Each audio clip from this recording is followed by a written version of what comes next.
Hi VC, Dale Gate 433 here to do the next episode. Can't remember what episode it is, but the next episode in my Lost in the Collection series, where I delve back into the collection, picking out records that have been languishing on the shelves for 5 years or more. So I'm doing this in October 2021. So I've picked 5 records that I, according to my spreadsheet,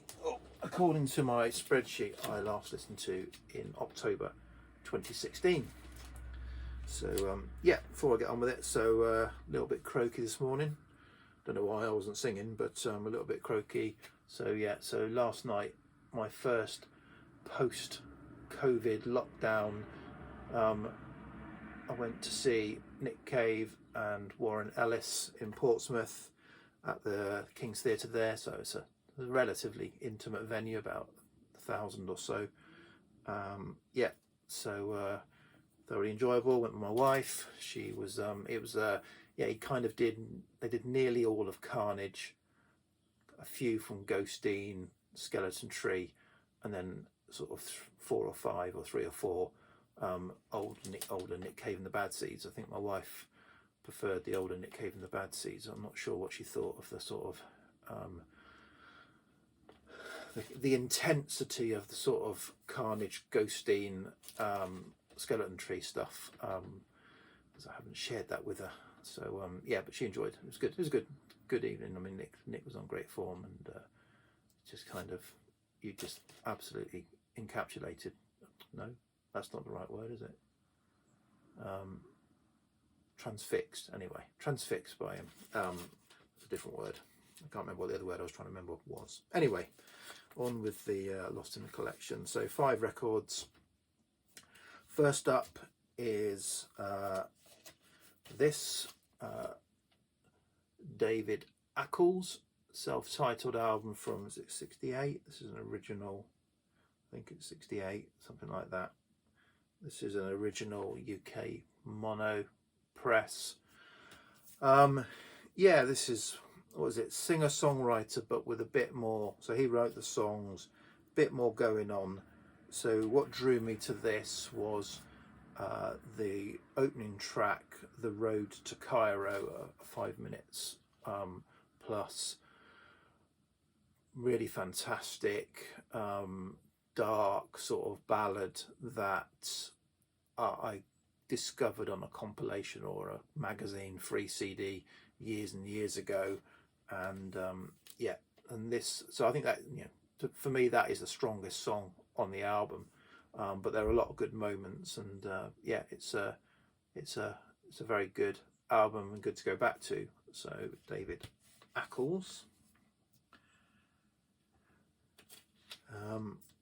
Okay, next up, the most recent studio kind of, you know, proper studio album that they put out, but it was from what, 4 or 5 years ago, is Goat and Requiem.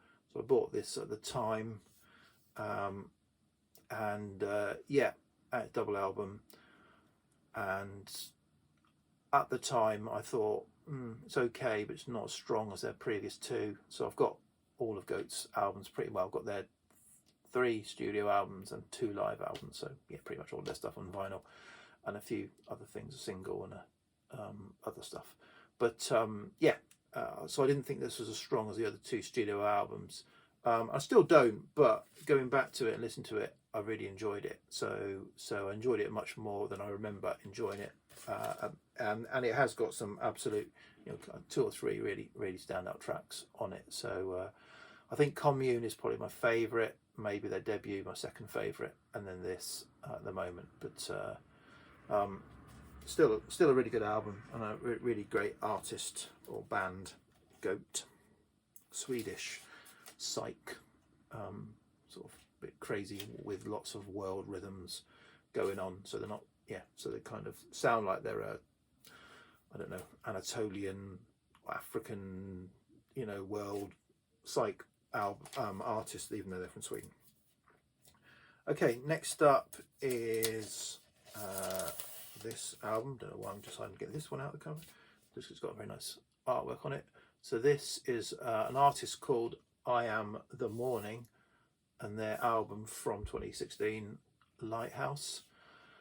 So what I forget, they're certainly Eastern European. I can't remember exactly where they're from. Eastern European female vocalist.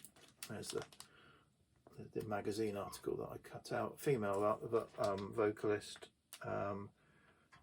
Mayana Semkina. Does it say? But yeah, prog. So this was Classic Rock Prog magazine album of the year from 2016, which has probably maybe influenced me to buy it in terms of thinking, oh, it must be good. It's it's sort of symphonic prog, sort of classical prog mix. The vocals, she's got quite a very tremendous vocal range. Sometimes it's sort of almost like operatic, other times it's got fairly standard, straight ahead. Yeah, really kind of enjoyable, quite mixed in its styles. As I said, a lot of sort of like classical style, but prog rock style. Yeah, at the time I was kind of like, good, but I'm not sure it's great. Certainly not sure it's worthy of album of the year. Going back to it again, I enjoyed it.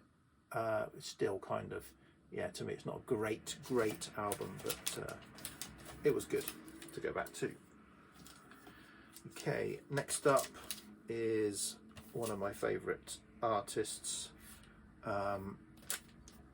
This is Josiane Clarke and Ben Walker.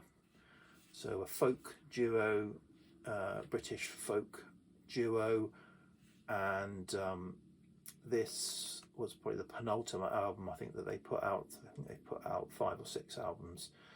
I don't think they're still sort of put together as a duo. They've gone their separate ways, and I've been picking up stuff. In fact, I've pre-ordered or got on order Josiane Clarke's latest solo album. Waiting for the vinyl to come out, and I just picked up, which I'll probably maybe showing a CD find. Ben Walker's done a collaboration with someone else. I picked up his solo album.